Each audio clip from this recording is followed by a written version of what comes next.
People of Jamaica, did you hear PNP MP Angela BrownBurke speaking to House Speaker Juliette Holness in Parliament today? Juliette Holness was trembling in the Speaker's chair when Fat Gal MP Angela BrownBurke announces her DNA and make the House Speaker understand that she is a student of past PNP President Madam Portia Simpson Miller. I believe that Juliette Holness was shaking and trembling in her underwear and brassiere. Social protection floors are not just about survival. They are also about dignity, inclusivity, and identity. Dignity requires that support be delivered in a manner that respects individuals, protects their privacy, and avoids unnecessary hardship and humiliation. Inclusivity requires the full and effective implementation of the Disabilities Act. Identity requires that policies recognize and respect the lived realities of all Jamaicans. Consider Rastafari, a pillar of our national identity, celebrated globally through music, philanthropy, and culture. Yet our laws treat it simply as a religion, overlooking its holistic essence, and how the descendants of Paul Bogle, we are descendants of Sam Sharp. What that means is that many of us who are sitting in these hallowed chambers, in this house, are only here because there were individuals who dared to buck the system. Because there were individuals who said, I will not be treated as a non-entity. Because there were individuals who said, you cannot strip me of my dignity and my integrity.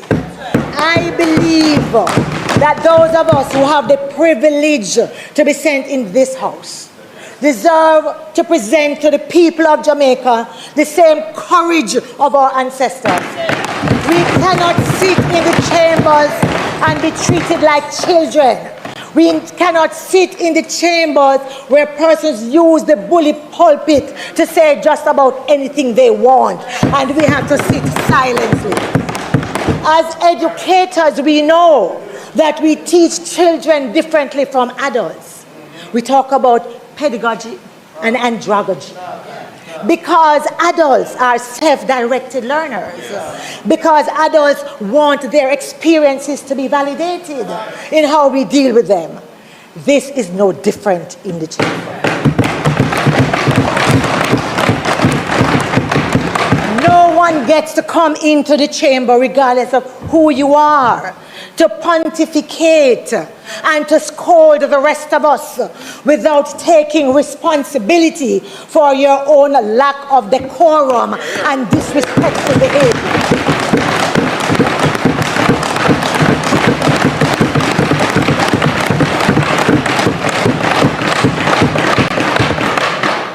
This for me is fundamental. It is about who we are, and it is about our identity. I say to my boys, I say to my nieces, when you are in a relationship, allow no one to strip you of your dignity. Allow no one to make you feel as if you are not worthy.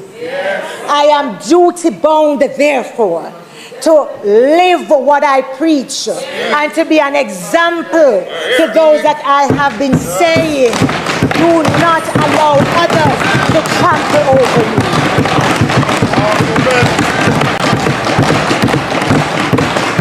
I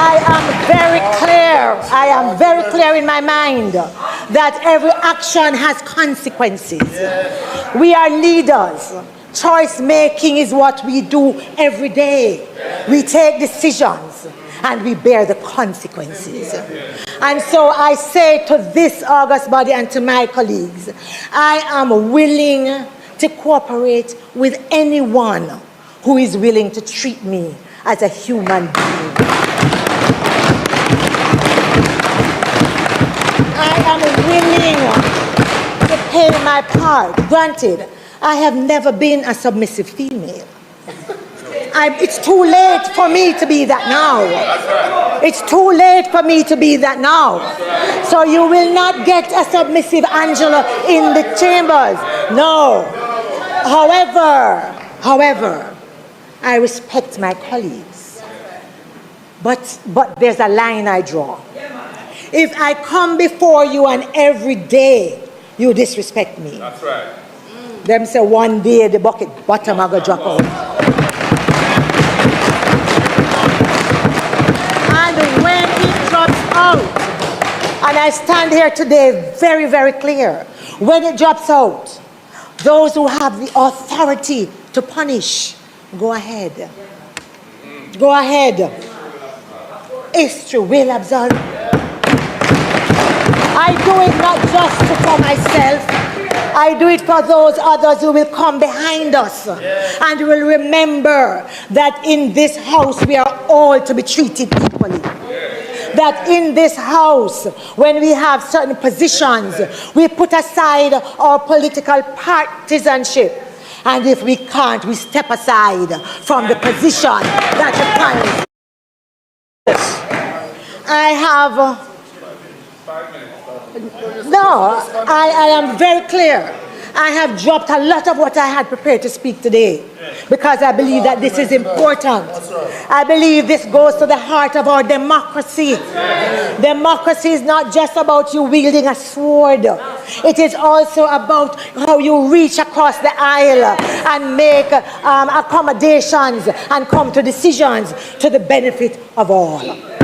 I am tired of sitting here, pressing my mic, asking to be to say something, and you don't have even the decency of listening and then saying no. You are, none of us here, none is clairvoyant. None of you live in my head. And therefore, even though you think you know me well, you do not know what I am going to say when I press my mic. Give me the courtesy. Accord me the respect as an elected member of this house to be heard. You then have the opportunity to determine whether it is okay or not for me to go ahead. I stand here as a representative of the people of Southwest St. Andrews.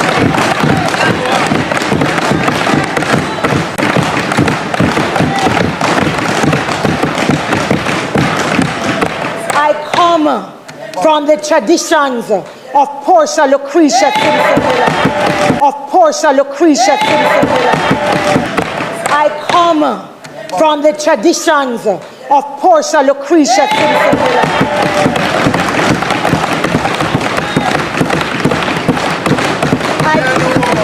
I come from Vincent Brown, who is still alive at 100 and would rue the day if he saw me in a position where I sat quietly and took disrespect. Never. And so I'm hoping, as I close, that this will be a moment on which we reflect, all of us, not just some, so that we leave the lack of decorum, whether it's from that chair or otherwise. We leave the disrespectful behavior, whether it is from the speaker's chair or otherwise. The rabid partisanship, whether it is from the speaker's chair or otherwise. It is one thing to say it and you're not mic'd. But when you stand to speak and to represent, then you have to draw the line somewhere. I am hoping that this will lead to a new day in the Parliament.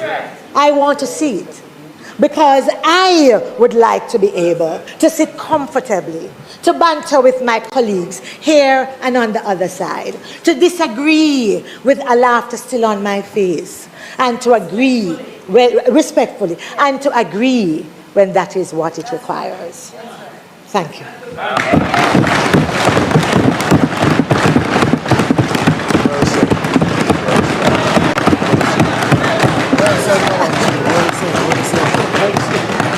Warrior that.